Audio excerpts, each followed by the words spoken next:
ਮੁੱਖ ਮੰਤਰੀ ਸਰਦਾਰ ਭਗਵੰਤ ਸਿੰਘ ਮਾਨ ਦੀ ਅਗਵਾਈ ਵਾਲੀ ਪੰਜਾਬ ਸਰਕਾਰ ਵੱਲੋਂ ਸੂਬੇ ਦੇ ਲੋਕਾਂ ਦੀ ਸਿਹਤ ਸੰਭਾਲ ਲਈ ਇੱਕ ਮਹੱਤਵਪੂਰਨ ਕਦਮ ਚੁੱਕਦਿਆਂ ਮੁੱਖ ਮੰਤਰੀ ਸਿਹਤ ਬੀਮਾ ਯੋਜਨਾ ਦੀ ਸ਼ੁਰੂਆਤ ਕੀਤੀ ਗਈ। इस ऐतिहासिक फैसले सदका हर परिवार नूं 10 लाख रुपए तक दा इलाज मुफ्त मिलेगा। यह सुविधा पंजाब सरकार दे सरकारी अते गैर सरकारी अस्पतालों च भी उपलब्ध होवेगी। एक साल भी किते ਵਧਾਤਾ ਜ਼ਿੰਦਗੀ ਦਾ ਕਿਸੇ ਦਾ ਇਦੋਂ ਵੱਡਾ ਕੋਈ ਪੁੰਨ ਹੀ ਹੈ ਨਹੀਂ ਜੀ। ਜੇ ਤੁਸੀਂ ਕਿਸੇ ਦੀ ਜ਼ਿੰਦਗੀ 'ਚ ਵਾਧਾ ਕਰ ਅੱਜ ਅਸੀਂ ਉਹ ਕਰਨ ਲੱਗੇ 10 ਲੱਖ ਰੁਪਈਆ ਤਾਂ ਸਿੱਧਾ ਹੀ ਹਰੇਕ ਦਾ ਹੀ ਹੈ। ਆਓ ਪ੍ਰਮਾਤਮਾ ਨਾ ਕਰੇ ਕਿ ਆਉਣਾ ਪਵੇ, ਪਰ ਆਓ ਵੱਡੇ ਵੱਡੇ ਹਸਪੀਟਲ ਉਹਦੇ ਵਿੱਚ ਪੈਨਲ ਇਲਾਜ ਕਰਾਓ। ਬਾਅਦ ਦੇਖਾਂਗੇ ਪੈਸੇ ਦਾ ਹਿਸਾਬ ਤਾਂ ਬਾਅਦ ਦੇਖਾਂਗੇ, ਨਹੀਂ ਤਾਂ ਪੈਸੇ ਦੇਖ ਕੇ ਇਲਾਜ ਕਰਾਉਨੇ ਆ ਜੀ। ਪਹਿਲਾਂ ਪੈਸੇ ਦੇਖੇ ਜਾਂਦੇ ਨੇ ਫਿਰ ਇਲਾਜ ਹੁੰਦਾ। ਇਹ ਥੋੜੀ ਚੱਲੂਗਾ ਕਿ ਪਹਿਲਾਂ ਬੰਦੇ ਦੀ ਜੇਬ ਦੇਖੋਗੇ ਤੇ ਜੇਬ ਦੇ ਥੱਲੇ ਦਾ ਦਿਲ ਹੁੰਦਾ। ਪਹਿਲਾਂ ਜੇਬ ਦੇਖੋਗੇ ਫਿਰ ਉਦੋਂ ਥੱਲੇ ਵਾਲਾ ਪਾਸਾ ਦੇਖੋਗੇ। ਪਹਿਲਾਂ ਦਿਲ ਦੇਖੋ, ਜੇਬ ਬਾਅਦ ਦੇਖ ਲਾਂਗੇ ਯਾਰ।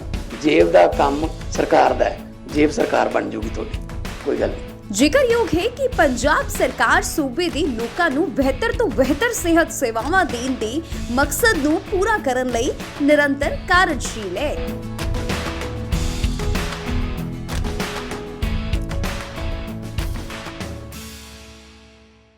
अंदर कल गुजरात में भाजपा सरकार द्वारा जिस तरह से निर्दोष किसानों के ऊपर लाठियां बरसाई गई, जिस तरह से आंसू गैस के गोले छोड़े गए, जिस तरह से दमन चक्र चलाया गया, पूरे दिन पूरी रात लोगों की गिरफ्तारियां हुई, ऐसा लग रहा है कि जैसे आप भाजपा सरकार किसानों की दुश्मन बन गई है। जैसे एक दुश्मन के ऊपर हमला किया जाता है, उस तरह से गुजरात के अंदर भावनगर जिले में बोटाड विधानसभा में वहां पर किसानों के ऊपर जुल्म ढाया गया। हरदड़ गांव जहां पर किसान महापंचायत कर रहे थे, चारों तरफ से गांव को घेर करके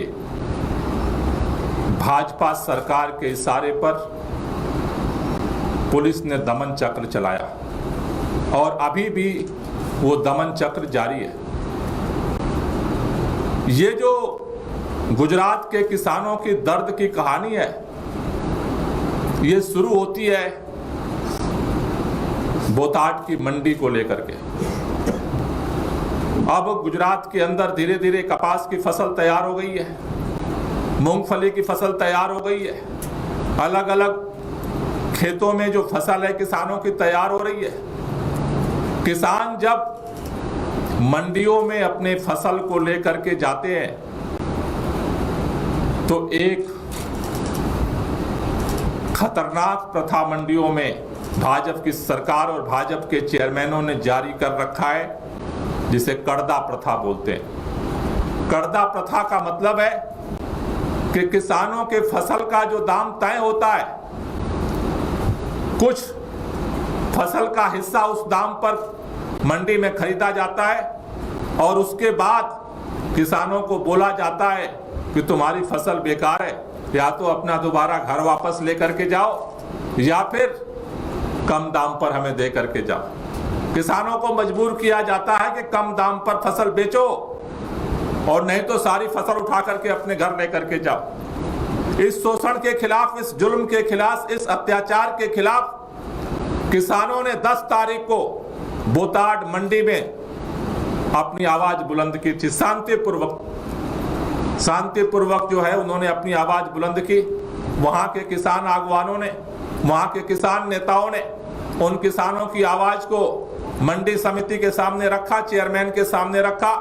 आम आदमी पार्टी के किसान नेता राजू करपड़ा के नेतृत्व में, वहां के किसान नेताओं के नेतृत्व में जब मंडी समिति के सामने लोगों ने अपनी फरियाद की, मंडी समिति ने सुनने से मना कर दिया।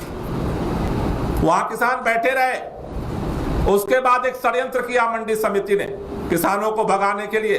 शाम को नोटिस लगा दिया कि अब मंडी अनिश्चितकालीन के लिए बंद की जाती है, लेकिन किसानों की बात को नहीं सुना गया। किसान रात भर वहां बैठे रहे अपनी फरियाद को लेकर के, अपने न्याय को लेकर के, लेकिन सरकार ने कोई बात नहीं सुनी।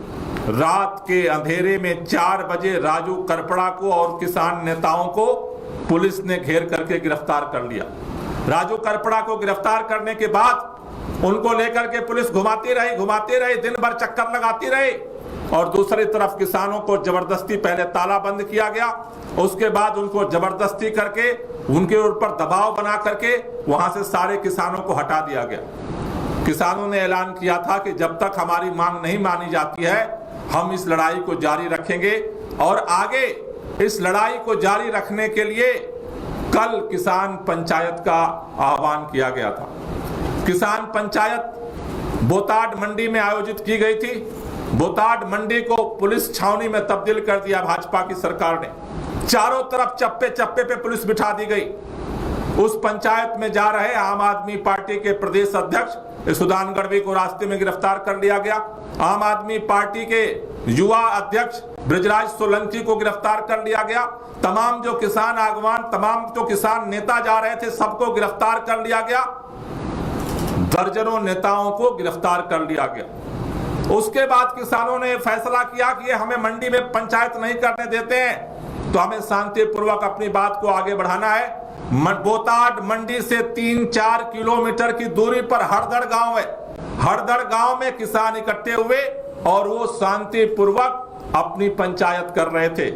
उसके बाद बोताड से पुलिस फोर्स को भेजा गया। चारों तरफ से गांव को पुलिस ने घेरा। पुलिस के कुछ लोगों को गुप्त तरीके से उस मीटिंग में भेजा गया। एक तरफ पुलिस पहुंचती है, वहां सभा चल रही है, सब लोग सभा में शामिल हैं, सारे किसान नेता मंच पर बैठे हैं। पुलिस पहुंचती है और उसके ऊपर पत्थर फेंका जाता है। पत्थर फेंकने के बाद पुलिस लाठीचार्ज शुरू करती है, आंसू गैस जो है चलाती है। और इतना ही नहीं, मेरे ख्याल से अंग्रेजों ने भी ऐसा दर्दनाक मंजर कभी नहीं किया था। हरदड़ गांव में हर घर का दरवाजा तोड़ा गया है। माँ बेटियां घर में थी, बिना पूछे घर में घुसी पुलिस। वहां से नौजवानों को, वहां से लोगों को गिरफ्तार किया गया है। अभी जो खबर आ रही है, 250 से ज्यादा लोगों को, हरदड़ गांव के नौजवानों को पुलिस ने उठा लिया है। किसको कहां ले गई कुछ पता नहीं है। 20 लोगों की बात केवल पुलिस कर रही है, जो पुलिस लाइन में उन्होंने रख रखा है। लेकिन रात से आज अभी तक ना उनको खाना दिया गया, ना पानी दिया गया। बाकी लोग कहां हैं किसी को कुछ पता नहीं है। पुलिस कुछ बताने को तैयार नहीं है। सरकार ने पट्टी बांध रखी है और किसान लाचार जो है वो घूम रहा है। इस दमन के खिलाफ ये आवाज दबने वाली नहीं है। ये आवाज पूरे गुजरात के अंदर फैलेगी। आज हमने निर्णय लिया है, पूरे गुजरात के अंदर भाजपा सरकार के इस दमन और अत्याचार के खिलाफ हरदड़ गांव के लोगों के हक के लिए, मान सम्मान के लिए जिस तरह से अपमानित किया गया है, बहन बेटियों को अपमानित किया गया है, इसके खिलाफ आज पूरे प्रदेश में किसान नेता और आम आदमी पार्टी के कार्यकर्ता काला दिवस मना रहे हैं। पूरे गुजरात के अंदर हम इसका विरोध कर रहे हैं। आज काला दिवस मनाने के बाद गुजरात के अंदर 400 मंडियां हैं, 200 लगभग बड़ी मंडियां हैं, 200 छोटी मंडियां हैं। इन 400 मंडियों तक ये हरदड़ का संदेश पहुंचाने का काम किया जाएगा। सभी मंडियों में किसान नेताओं के साथ मिलकर के आम आदमी पार्टी के नेता सभी मंडियों में वहां किसानों का जो दुख दर्द है वहां पर जन सुनवाई करेंगे, उनके दर्द को सुनेंगे। पूरे 400 मंडियों में आगे जो उनका दुख दर्द है उसके खिलाफ वहां पर हर मंडी में हम पंचायत करेंगे। और उसके बाद 31 अक्टूबर को गुजरात के अंदर महापंचायत होगी, जिसमें आम आदमी पार्टी के राष्ट्रीय संयोजक अरविंद केजरीवाल भी शामिल होंगे।